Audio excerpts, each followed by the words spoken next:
la paix de Dieu soit avec vous.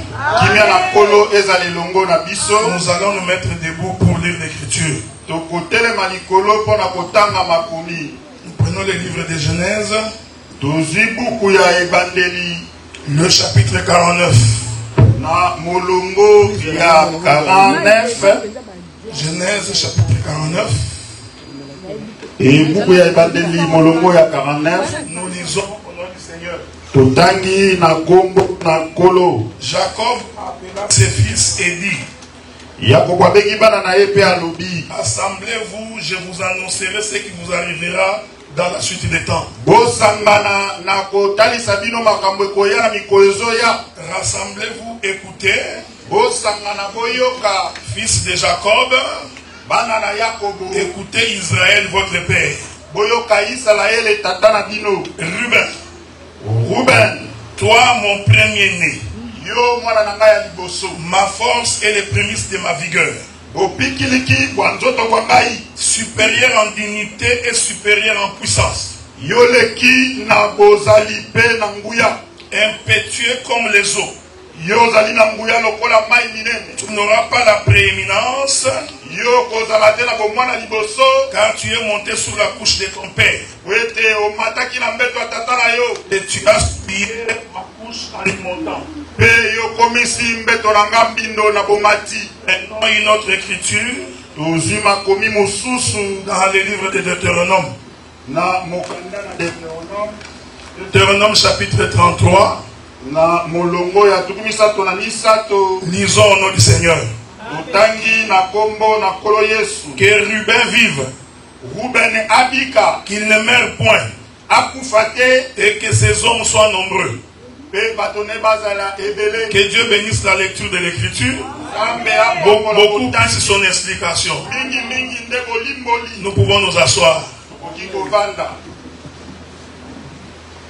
Nous commençons aujourd'hui sur les 12 fils de Jacob. Vous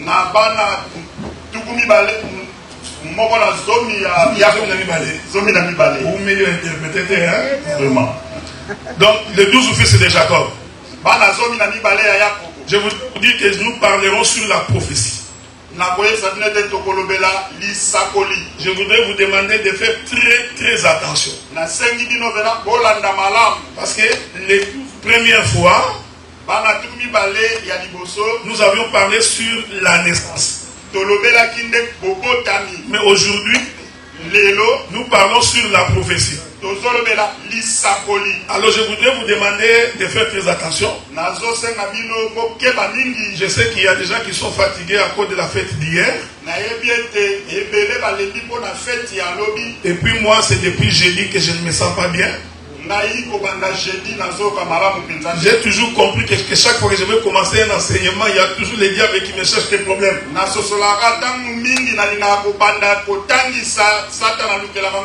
Mais je voudrais les déclarer devant le peuple de Dieu que le diable échouera et il échouera toujours. Nous parlerons pendant 3 mois sans nous fatiguer. Et soyez rassurés, je ne vais pas me répéter. Parce que la matière est abondante. On a fait sortir le premier syllabus de notre prédication de la fois passée. Celui qui veut en avoir la copie va aller voir le frère Daniel. J'ai également un autre livre que j'ai publié sur les 4 bras du fleuve.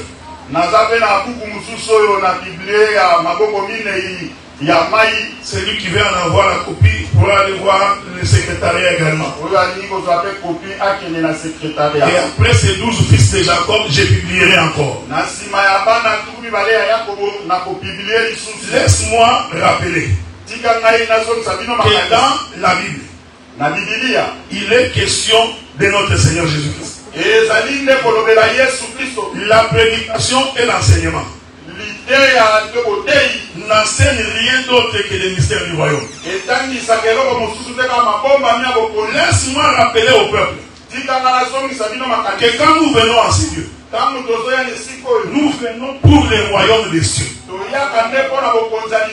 Je vais répéter ça. Nous venons d'abord pour les royaumes des cieux. Nous ne venons pas pour autre chose.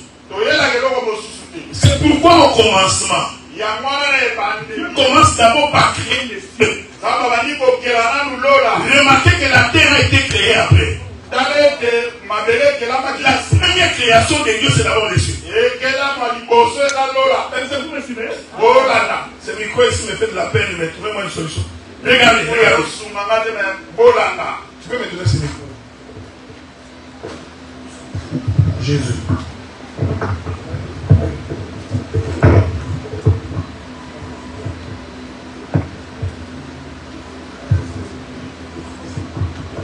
C'est bon? Voilà.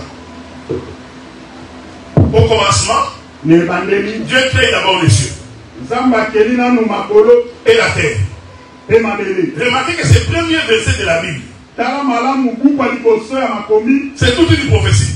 Quand la Bible dit que Dieu créa les cieux et la terre, c'est-à-dire que dans les cieux là, il y a tout ce qui est céleste. Est-ce que vous me suivez? Et dans la terre, il y a tout ce qui est terrestre. Premier verset de la Bible commence par les cieux. Je précise pas le ciel. Les cieux. Et cette écriture-là veut renfermer toutes les créations célestes. Ensuite, il vient créer la terre. Mais remarquez, la terre ne peut pas produire si le ciel est fermé. Laissez-moi dire ça à quelqu'un. Si tu cherches l'argent, tu cherches les maisons, les papiers de l'immigration, rassure-toi d'abord que le ciel est ouvert pour toi. L'église n'est pas un endroit qui donne des papiers de l'immigration. Écoutez-moi bien, frère. L'église n'est pas un endroit où venir chercher le mariage. On vient d'abord à l'église pour que le ciel soit ouvert. Voilà pourquoi, frère, la prédication doit d'abord consister à ouvrir d'abord les cieux. Si le ciel est ouvert, la terre produira. Écoutez, on ne pousse pas la terre à produire. Si le ciel s'ouvre et la terre ne veille pas, elle va produire. Est-ce que vous me suivez? La parole, frère, nous n'apprenons pas à craindre Dieu. Non, crainte de Dieu. Non. Si le ciel est ouvert et que la crainte de Dieu est exprimée en toi, tu craindras Dieu sans ton épouse. Pour les personnes qui vivent dans le péché, en réalité, ils ne connaissent pas Dieu. Vous savez, hier, mon âme était très attristée. À un moment donné, je me suis posé la question, à quoi ça sert des fois de prêcher l'évangile? Parce que des fois, nous posons la question, mais nous prêchons, on a l'impression que les gens sont incrédules. Tu te poses la question, mais qu'est-ce qui va? Des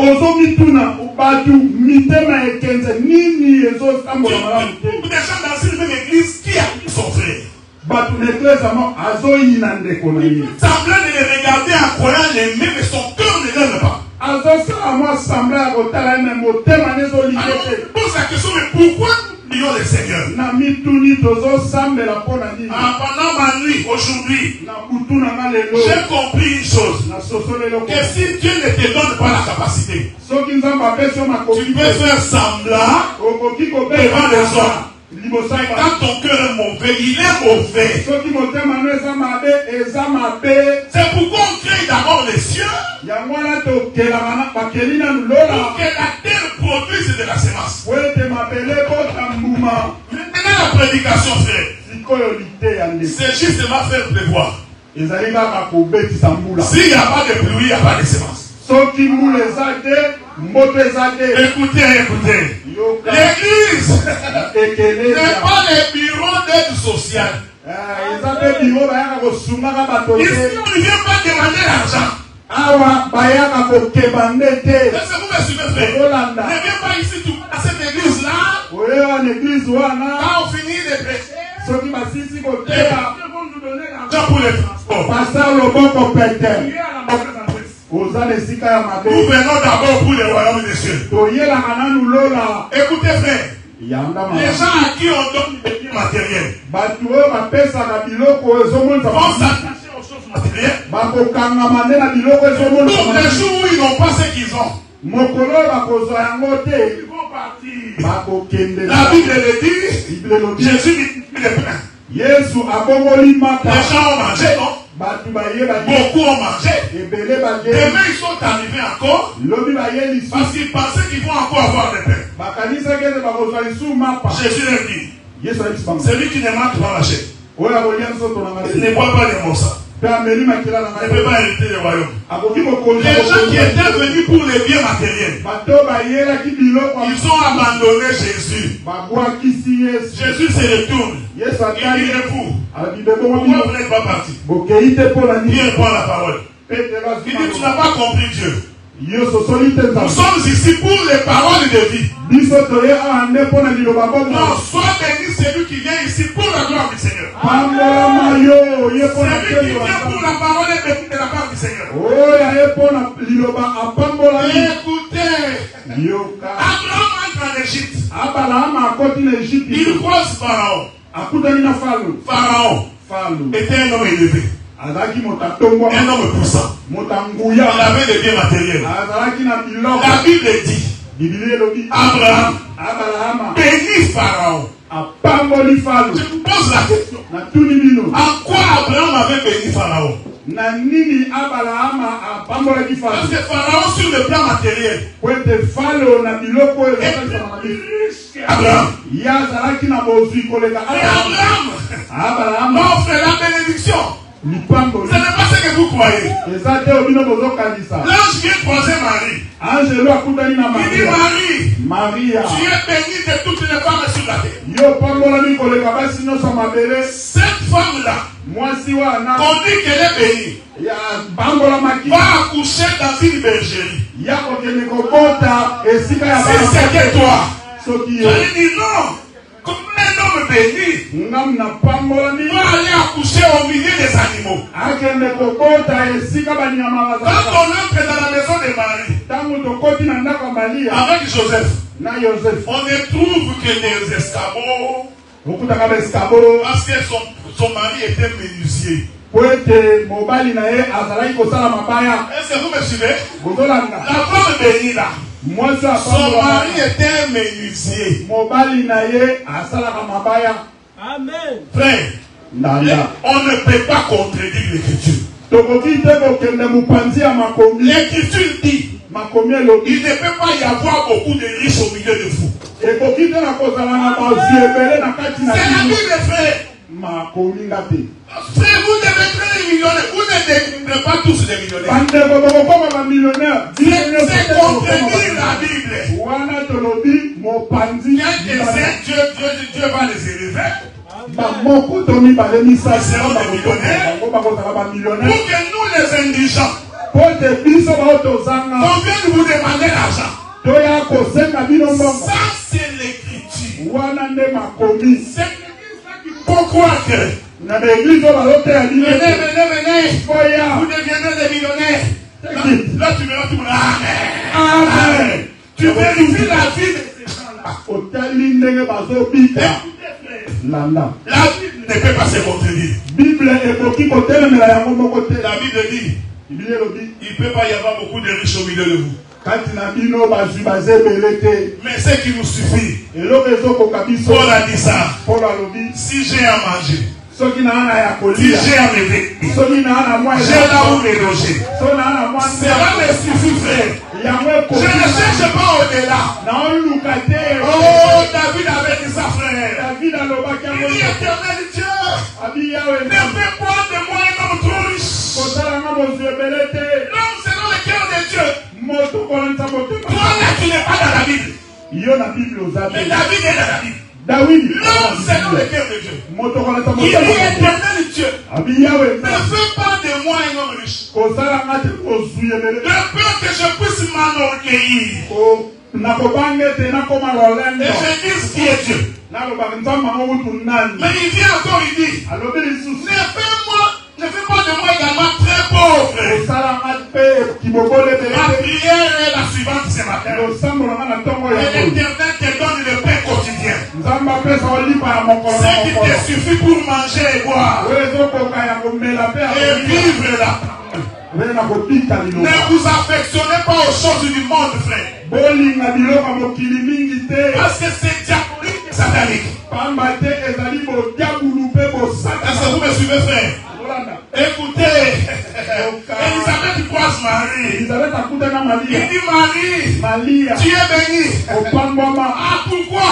Parce qu'il y avait un fils dans les ventres.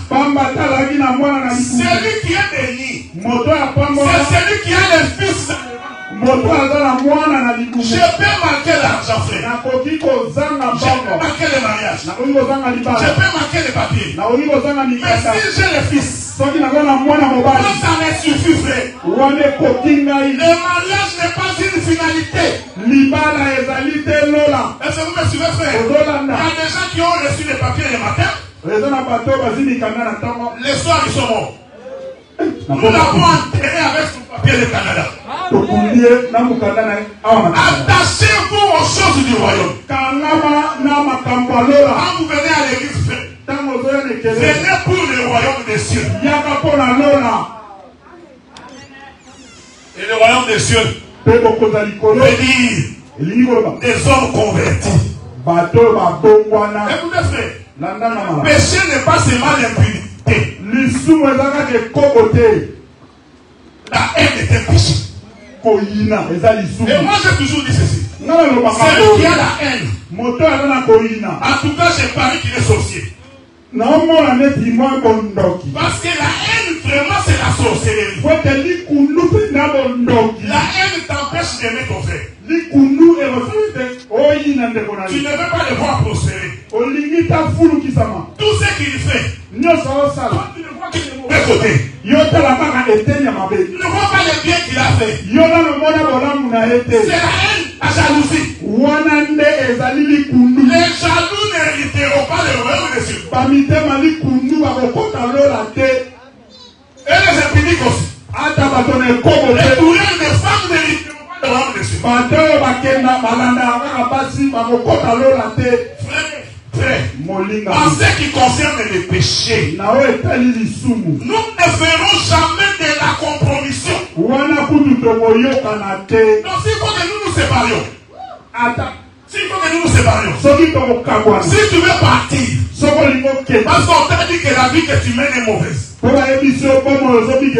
porte est grandement ouverte et tu peux partir. Nous savons que Dieu est vivant, frère. Il va relever d'autres personnes. Est-ce que vous me suivez? J'ai demandé aux mamans mariées de rentrer dans la couronne. Et toutes les jeunes filles ici, des frères. Je vais d'abord aller vous vérifier tous. Et les mamans et les papas. Même si vous chantez mal, venez chanter pour Dieu. Parce que nous avons besoin des gens qui craignent Dieu pour servir le Seigneur. Je vais m'occuper de ces jeunes frères qui sont dans les médias là. Ça va arrêter, frère. Je te vérifie. Tu ne crains pas Dieu. Viens voir. On ne sert pas Dieu parce qu'on veut. On sert Dieu parce qu'il y a des critères. Est-ce que vous me suivez, frère? Un serviteur qui ne vient pas à la prière, il n'entre pas à la prière de mardi,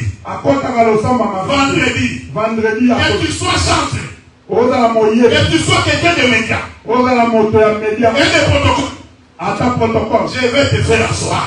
Nous allons travailler avec des gens qui crient à Dieu, frère. Le problème n'est pas la multitude. Le problème, c'est la qualité des hommes qui servent Dieu. C'est au détriment de ma propre famille. D'ailleurs, je vous informe que j'ai suspendu Jessica. Je lui ai dit que si je le vois en pantalon, serré, en train de chanter, je vais arrêter le culte de faire descendre. Ce n'est pas que le pantalon est mauvais.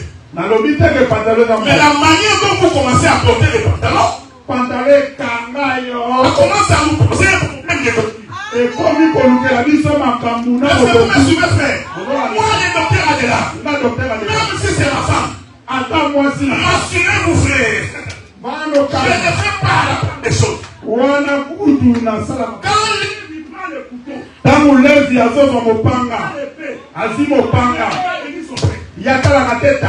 mais quand je prends l'épée, si tu te conduis mal, frère, tu vas me détester. Mais je te dis la vérité. Est-ce que vous me suivez? Vous pouvez aller me critiquer après. Je m'en fous. La vérité, je vais vous la dire. C'est comment vous vous comportez. Vous allez vous appeler. Vous voyez ce qu'il a dit là. Il a voulu laisser le peuple. Non, je vous dis la vérité. Pierre avait raison. On les a chicotés. On les a dit sortir. Ne parlez plus de Jésus. Pierre prend la parole. Il dit jugez-en vous. Parce que nous devrions faire plaisir aux hommes. Ou à Dieu. Les choix est clair, frère. Marche selon la voie de l'Éternel. Tu sers le Seigneur. Tu marches en dehors. Accepte de rester là-bas. D'ailleurs, être devant n'est pas une gloire. Il y a des gens qui pensent que les micros, ils semblent comme le coup. Lui, quand il n'est pas au micro, il est comme il est malade. Il trouve les raisons pour donner. Je vais chanter. Il ne peut même pas préparer la chanson depuis la maison. L'adoration se prépare depuis la maison. Alors tu regardes les mouvements. Parce que tu aimes trop le micro. C'est pourquoi j'avais demandé qu'on arrête de filmer le début du culte. Demandé qu'on arrête de filmer le début du culte. Parce que d'autres là, on va dire il pense que c'est être star. Il y en a d'autres. On te dit, tu ne connais pas prêcher à temps. Non, comme il adore le micro. Il pense qu'être ici c'est une gloire. Non, bien les frères. Servir Dieu une charge, frère. Il faut en avoir dans les cœurs. Donc chanter, ce n'est pas être star. Pour qu'on te voie chanter. Quand on ne t'écoute pas, tu tapes le micro. Fais-moi monter. Pourquoi tu veux qu'on te fasse monter? On peut monter à gauche et à droite. Ça fait la cacophonie à cause de toi. Servir Dieu, c'est la sanctification, frère.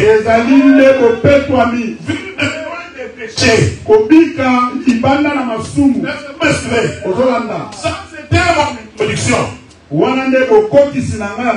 J'ai déjà commencé.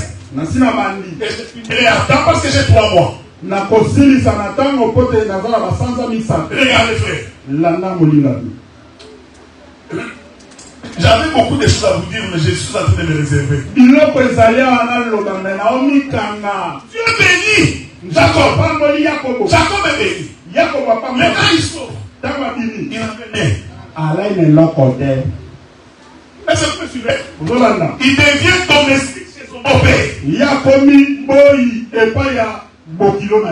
Mais c'était un homme béni. Mais moto va pas moi.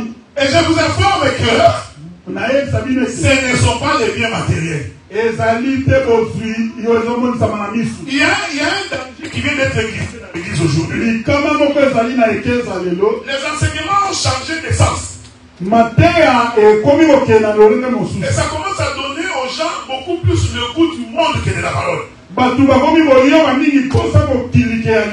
vous prêche les mariages, le mariage n'est pas mauvais, hein? Mais je vous informe que c'est une tribulation. Nous qui sommes mariés là, des fois là, tu te dis, ça sert à quoi ça? Paul a dit, ceux qui se marient dans la chair, ils doivent savoir qu'ils auront des tribulations. C'est une promesse. Dites amen. Dites amen. Quand tu dis amen, c'est pas quand on dit que tu vas te marier, c'est bon. Amen, non, mais nous te disons que dans les mariages, il y a la tribulation. C'est la parole, il faut aussi dire amen. La Bible dit qu'est-ce qui me séparera de l'amour de Dieu? Est-ce que les tribulations? Est-ce que les problèmes? Dites amen. Amen. Toi, tu veux que je te dise Dieu va te sauver. C'est la guérison. Je t'informe que parmi les promesses que nous avons avec Dieu, il y a des promesses de tribulation. Parce que la Bible dit, tous ceux qui veulent vivre pieusement dans le Seigneur, ils doivent retenir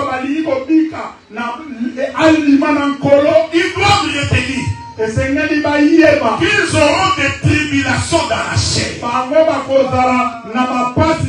C'est une promesse. Tous ceux qui veulent vivre bien dans le Seigneur, ils doivent accepter que la chair doit souffrir.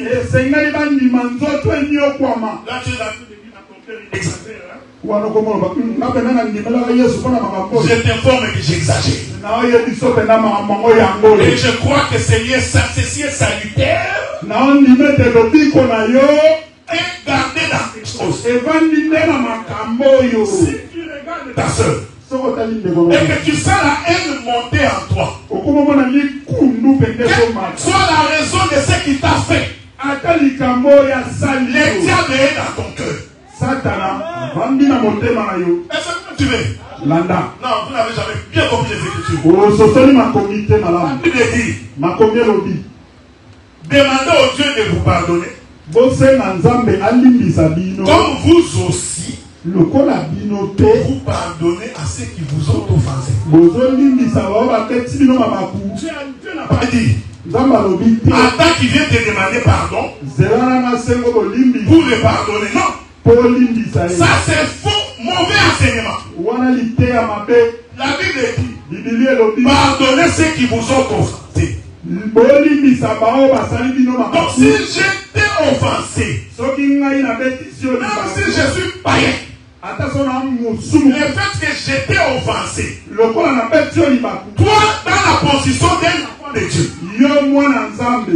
tu dois pardonner. Même si je ne demande pas pardon. Vous voyez, l'évangile n'est pas facile à faire. Je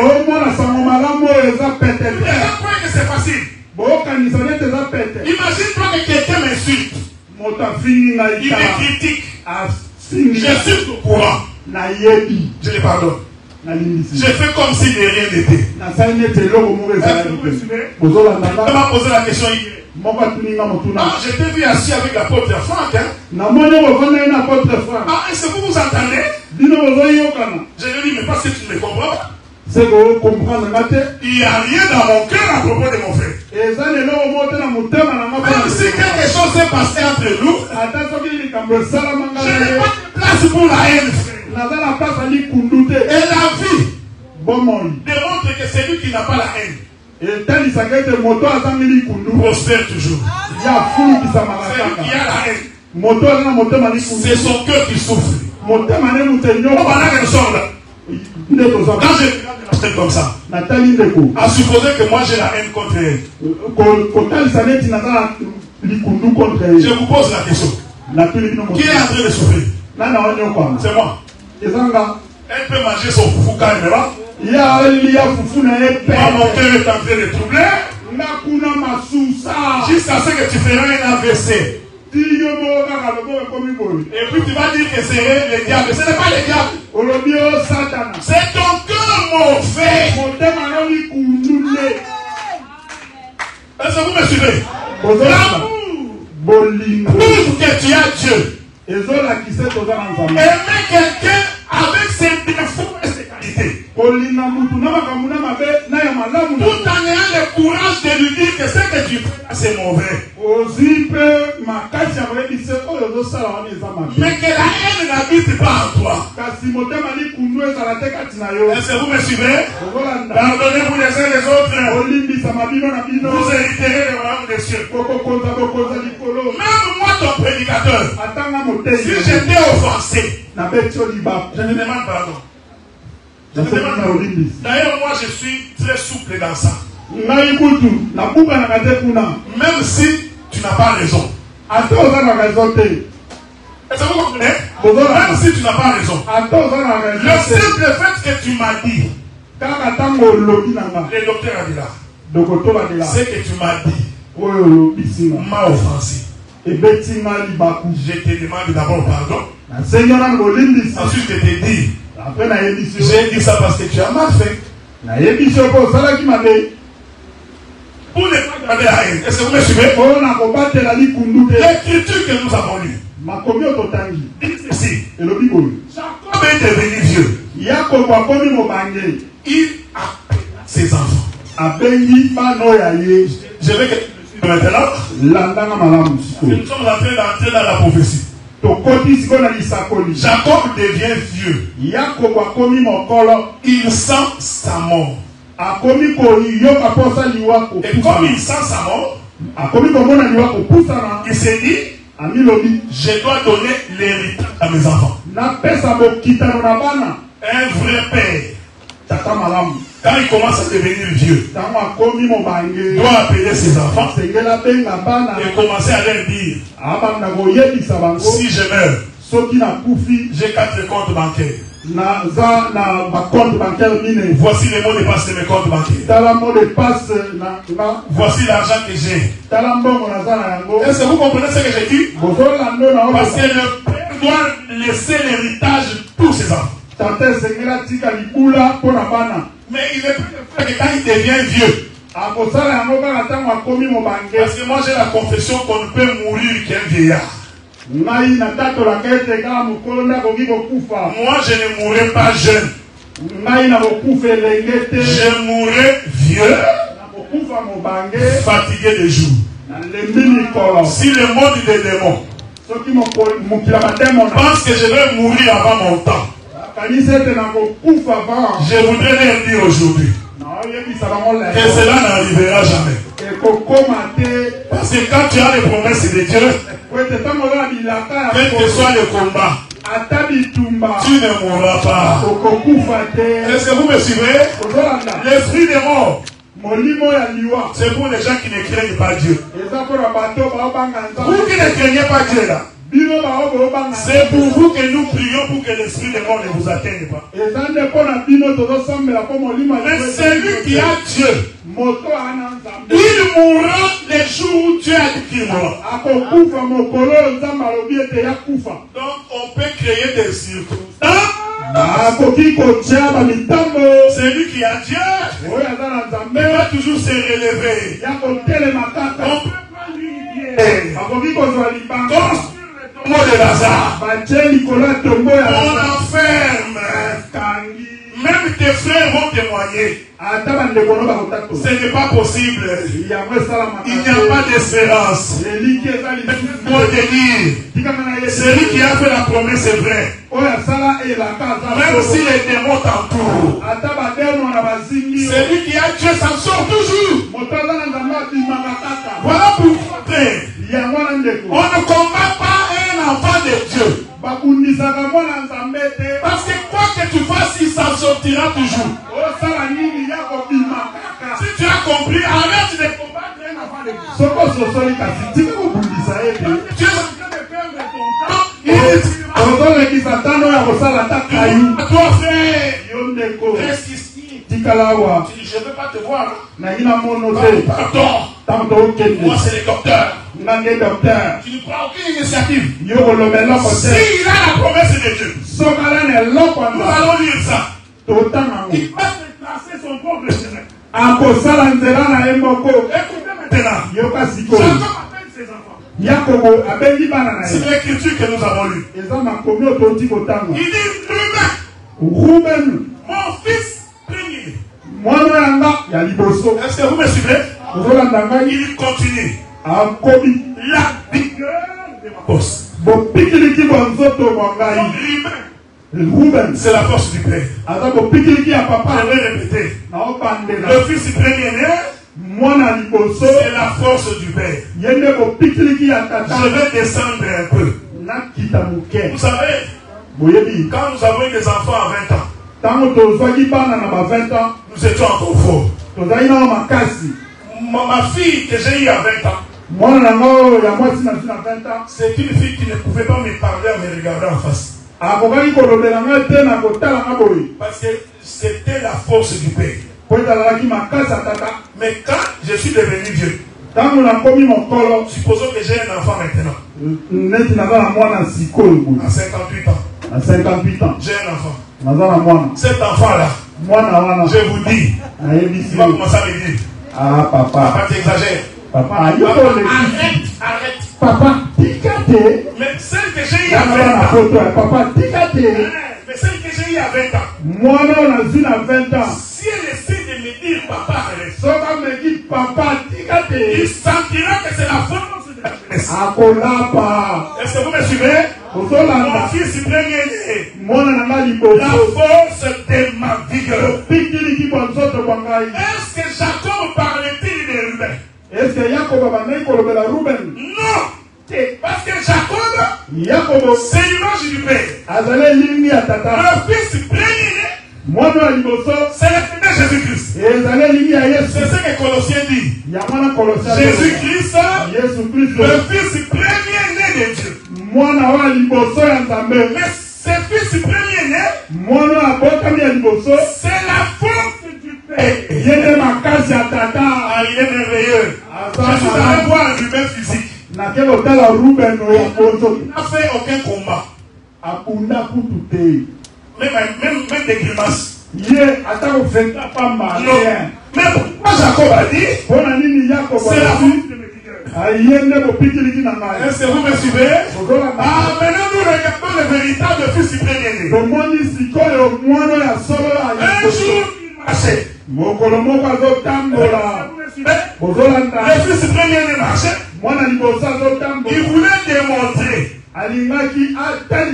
que je suis la force du père. Est-ce que vous me suivez? Il marche. Il regarde une femme qui avait les dos courbés. Le regard vers les choses de terrestres. Parce que celui qui a les dos courbés, il s'affectionne aux choses terrestres. Est-ce que vous me suivez? Lui, il marche. Il dit, vous saurez aujourd'hui que je suis la force du père. Est-ce que vous me suivez? La force du père, il dit à cette femme, relève-toi. C'est la puissance du père. Donc, Reuben ici, on dit qu'il est la force et la vigueur du père. C'est la démonstration de la puissance de Dieu en Jésus. C'est pourquoi je voudrais te dire, si Jésus est avec toi, aucun démon ne peut résister. Aucune maladie ne peut résister. Mais il faut que le Fils soit en toi. Toutes les gens qui sont de courage. Il sait lui-même qu'il ne vit pas selon Dieu. Mais il continue à dire Dieu va combattre. C'est faux et archi-faux. Si Dieu n'est pas avec toi, n'entre pas dans ton combat. Donc d'abord Dieu, et Dieu combattra pour toi. La vigueur et la force du Père. Un jour, il y avait un homme du nom de Bartimée. Tous les miracles que Jésus faisait, il démontrait qu'il est le Fils du bien-aimé. Est-ce que vous me suivez? Il regarde, pendant qu'il passait, Bartimée s'informe. Qui passe? On lui dit c'est Jésus de Nazareth. La paix de Dieu soit avec vous. Avant de prier, il faut t'informer. Celui qui n'est pas informé, sa prière est une abomination. Quand je dis s'informer ici, je n'ai pas de songi. Tu peux appuyer la vie des frères, des sœurs. Non. S'informer. Là où Bartimée est allé s'informer, représenter les ministres de la parole. Ce sont les ministres qui donnent l'information de Jésus. C'est pas la Bible dit. S'il n'y a pas la loi de Dieu dans ta bouche, la prière est une mais comment tu auras la loi de Dieu dans ta bouche s'il n'y a pas de prédicateur? Est-ce que vous me suivez? Tout celui qui dit je reste à la maison, l'église c'est le cœur de l'homme, même si je ne suis pas avec vous, je suis avec vous en esprit. C'est un homme possédé par un mauvais esprit. Il est diabolique et satanique. Il est en train de vivre la vie du péché. Il ne veut pas que nous puissions vérifier ce qu'il fait. Le ministère de la parole a été établi dans l'église. Dans l'église locale d'abord. Il s'informe, on lui dit c'est Jésus qui passe. Que la paix de Dieu soit avec vous. Mais qui avait dit à Bartimée que c'est Jésus-là qui passe? C'est le fils de David. Parce que physiquement comme ça, Jésus n'était pas le fils de David. C'était le fils de Joseph. S'il avait crié fils de Joseph, tout le monde allait comprendre. Il est en train de parler de Jésus. Que la paix de Dieu soit avec vous. Quand il dit fils de David, je voudrais dire, sur le plan spirituel, tout ce qui était tout autour de Jésus, ça ne les représentait rien. Parce que pour eux, Jésus n'est pas le fils de David, mais c'est le fils de Joseph. Mais Jésus, quand il a entendu ça, est-ce que vous comprenez ce que je dis? Il y a une communication entre Bartimée et Jésus, les deux. Pas quelqu'un d'autre, est-ce que vous me suivez? Donc il y a que Jésus qui a compris que c'est lui qu'on appelle fils de David. Même si les autres ne comprennent pas, en réalité il s'agit de moi. Quand tu pries et ton intimité personnelle avec Dieu, j'ai toujours été contre les paresseux. Mal à la tête. Docteur est là.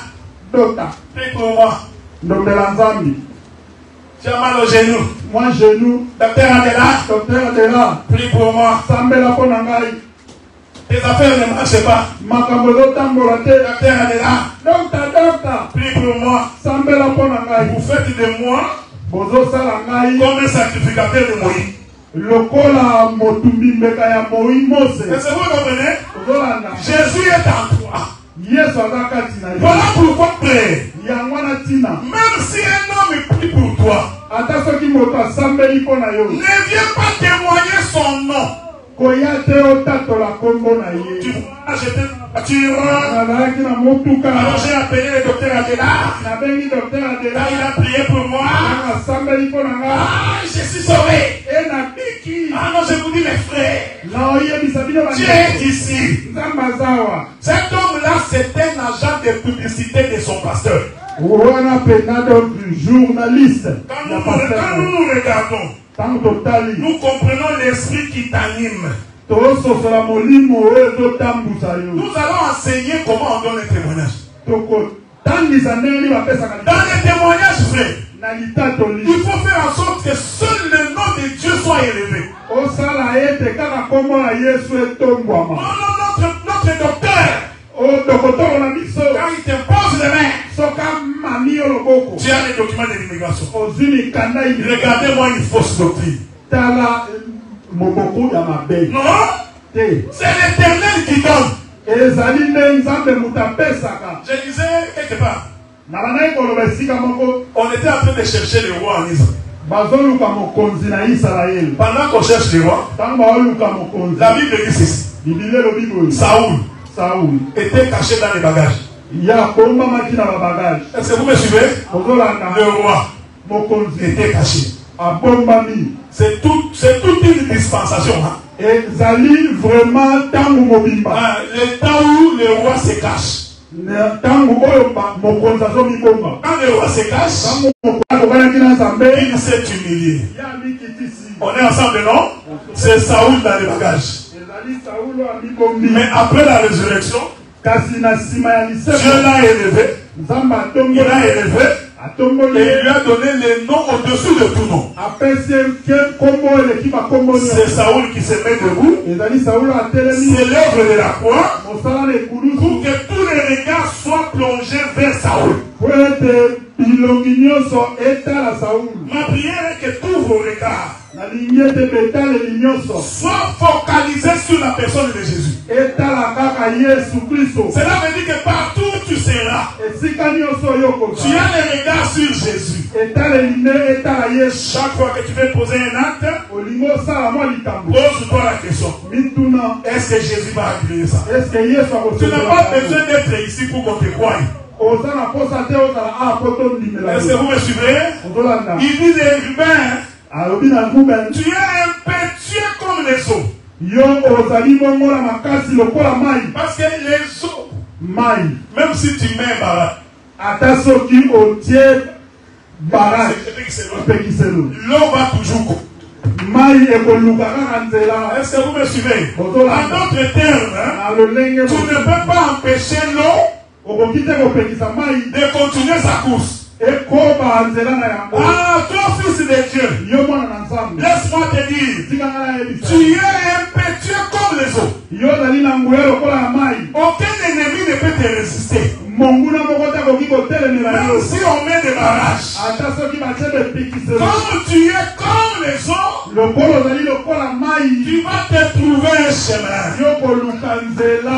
ma prière est que Tosambola la ngai. difficulté que tu as, Tokoso oza na yango. comme les eaux, Lokola mai. tu as la capacité de le contourner. Luka nzela La mosusu. maladie qui te menace, Makokono ezotungisa yo. comme les eaux, Lokola mai. tu as la capacité de le contourner. Oza na makoki ya kokende mopanzi. Est-ce que vous me suivez? Ozolanda. Aucune puissance de l'ennemi Nguya moko te ya ne monguna. peut résister contre toi. Ekoki kotelemela yo. Mais écoutez ce que Jacob va finir par dire. Yoka oyo Yakobo Ani mais humain, Ruben. tu vas perdre la première place. Yo okozanga kibomwa na liboso. C'est là que je vais finir pour aujourd'hui. Esika na kosungisa lelo. C'est lui dont on avait dit, Moto bayebisaki. il est fort.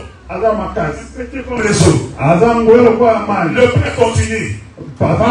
Mais toi, tu vas perdre la première place. Pourquoi?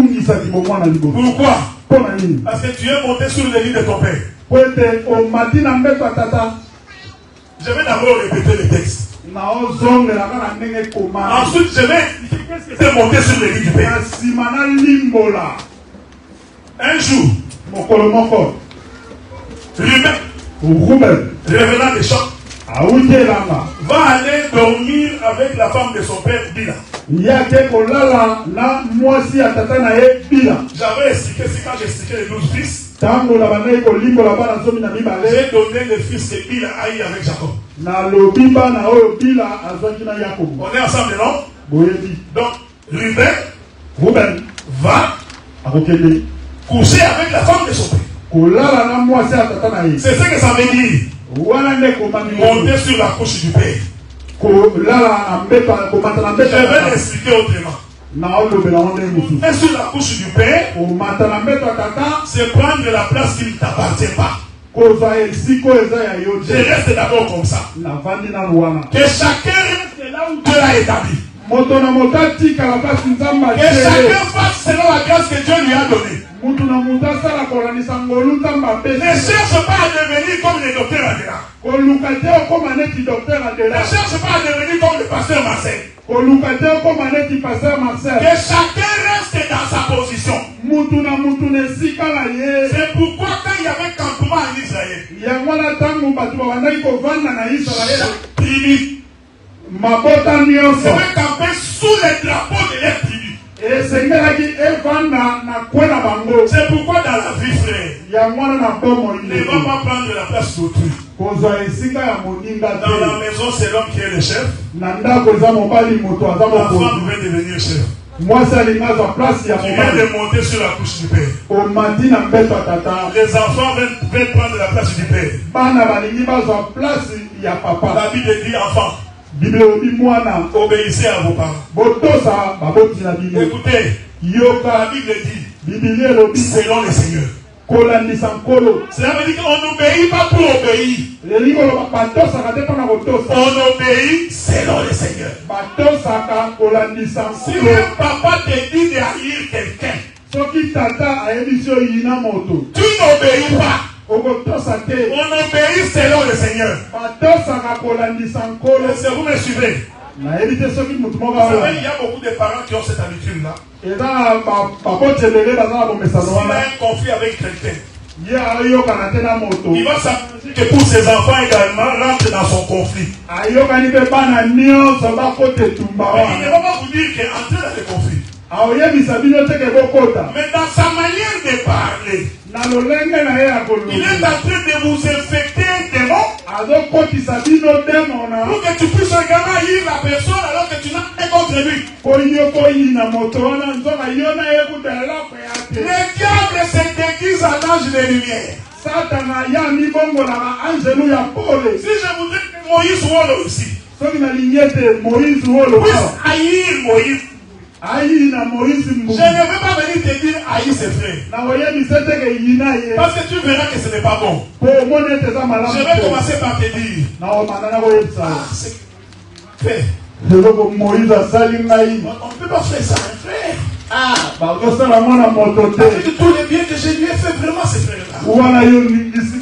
Mais si il est là en train d'interpréter. Mais c'est moi.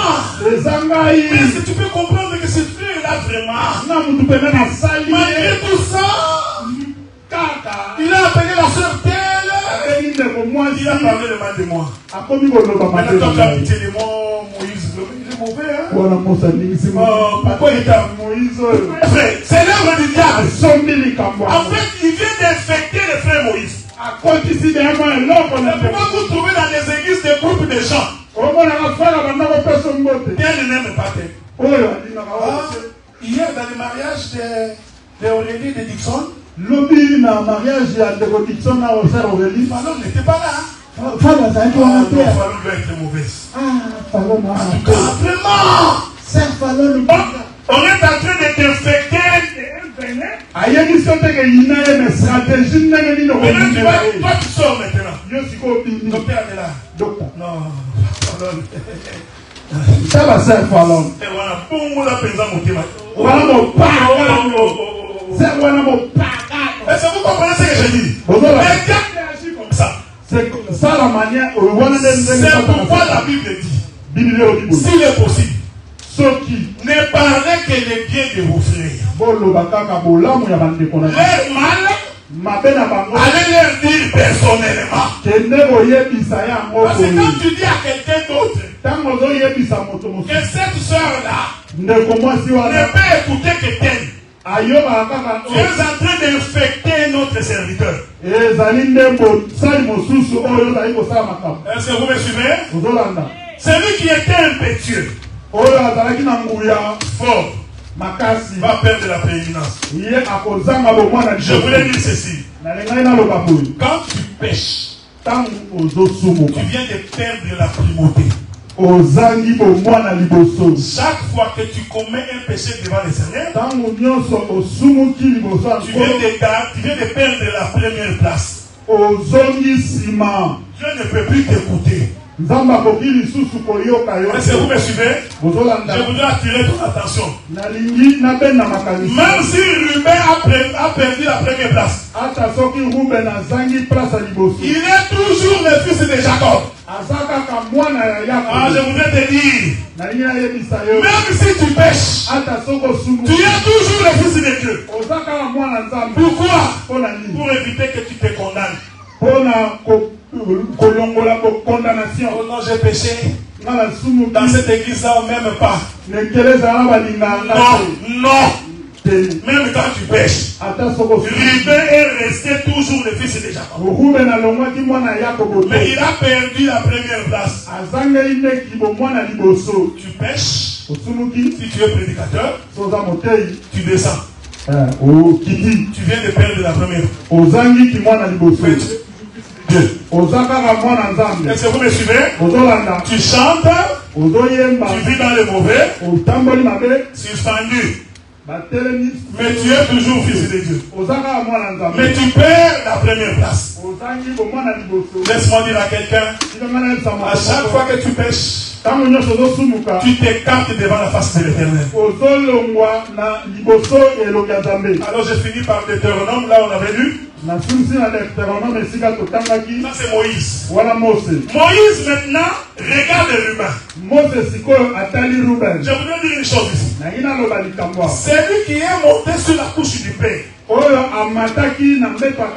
c'est Jésus. C'est l'humain. C'est Jésus qui a pris la place du Père. Maintenant tu me poses la question. Comment il a pris la place du Père? Est-ce que vous me suivez? Écoutez maintenant. Jésus regarde. Il a dit ceci. Mes enfants. Celui qui parle là, c'est le fils. Est-ce que vous me suivez? C'est l'humain. Le fils premier-né. Mais il est devant l'église du Seigneur. Devant les apôtres. C'est la femme de Dieu. Est-ce que vous me suivez? Lui les regarde. Et puis il leur dit, mes enfants, je ne vous laisserai pas orphelins. Quand Jésus dit ça, il vient de prendre la place du Père. Parce qu'il n'y a que les pères qui peuvent laisser des orphelins. Est-ce que vous me suivez? On pose la question aux pharisiens. Pourquoi voulez-vous que cet homme meure? Pourquoi voulez-vous que vous voulez que cet homme disparaisse? Écoutez la réponse de Jésus. Ce que nous avons contre lui, c'est que lui, il est un homme. Il te fait passer pour Dieu. Vous voyez, l'homme prend la place de Dieu. Quand il a pris la place de Dieu, il doit perdre la première place. Est-ce que vous me suivez? Jésus a perdu la première place parce qu'il s'est fait passer pour Dieu. Ayant pris la place du Père, il devait mourir. On est ensemble, non?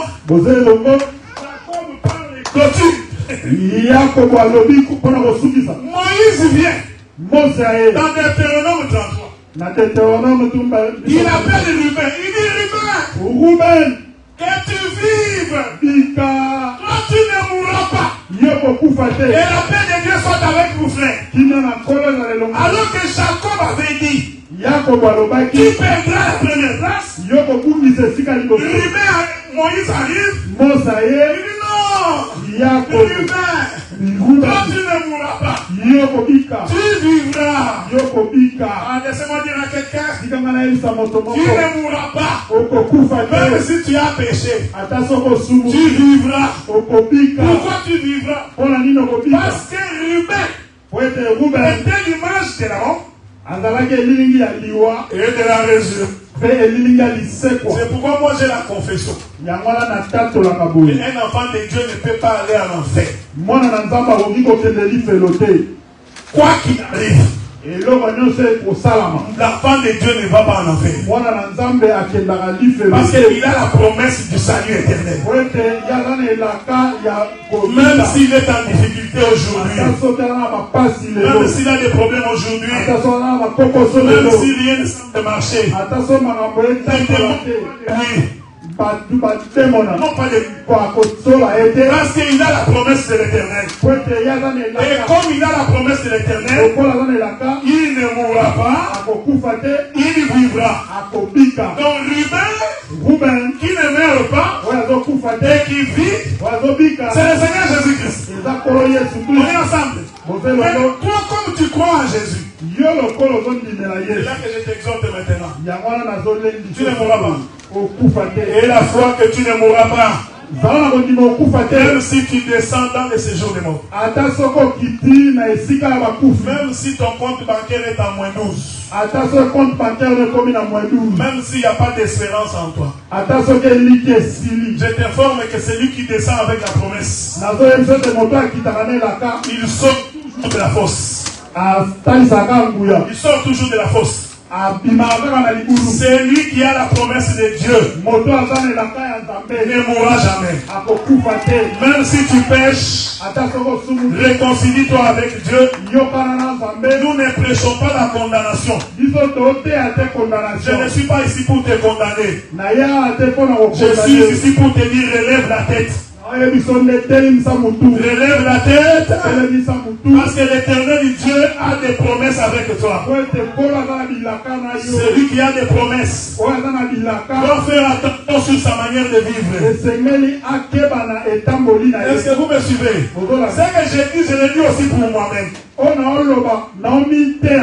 j'ai des promesses de Dieu, je fais très attention de la manière dont je me conduis. Parce que je sais que l'ennemi est en train de me guetter.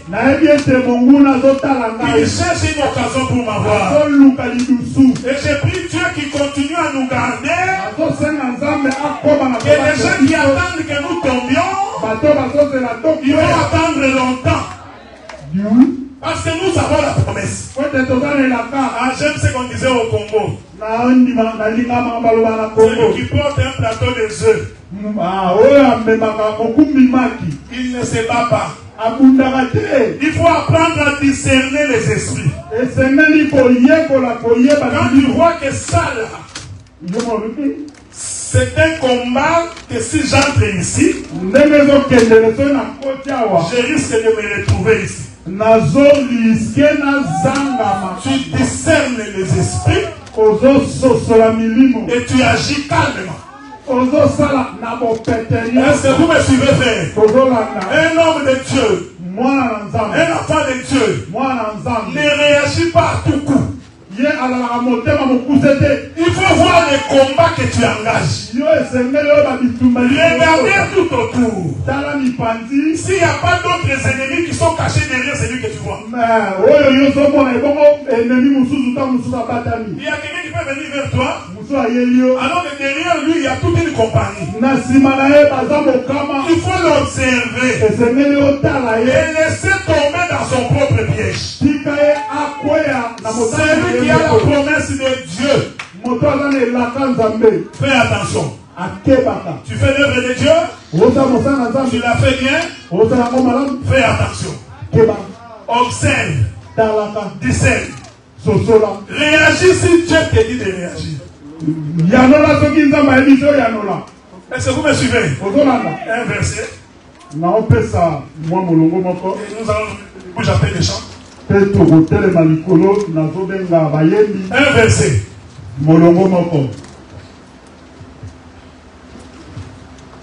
L'écriture dit ceci. Fais la guerre avec prudence.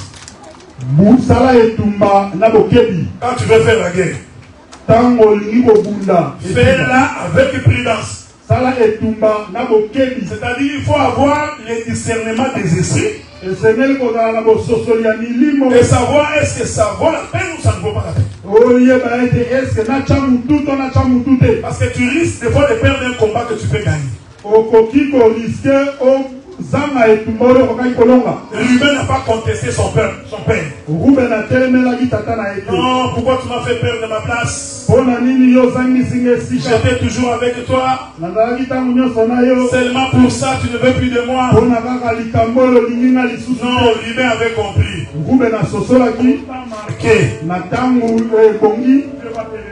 Je voudrais dire à quelqu'un, autant marqué, Dieu viendra à ton secours. Autant marqué, Dieu exaucera ta prière. Autant marqué, tu toucheras ce que Dieu t'a promis. Reste attaché à la parole.